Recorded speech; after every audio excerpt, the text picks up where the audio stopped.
The packaging is clean, compact, and clearly designed with tamper visibility in mind.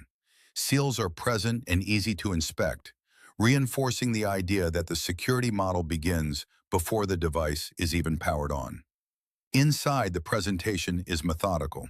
The OneKey Classic 1S sits alongside a USB-C cable, multiple recovery sheets, and a set of printed materials that are unusually focused on user education.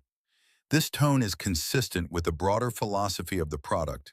Security is not just implemented in hardware, but guided through user behavior from the very first interaction. Physically, the OneKey Classic 1S crypto hardware wallet leans into functional minimalism.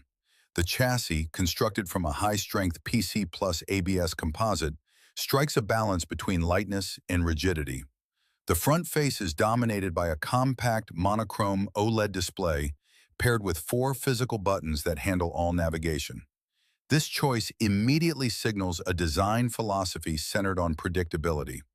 Unlike touch interfaces, which can introduce ambiguity, the tactile buttons provide clear, deterministic input.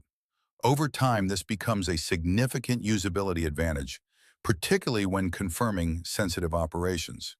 In practice, this reinforces a workflow where every action is intentional and clearly verified.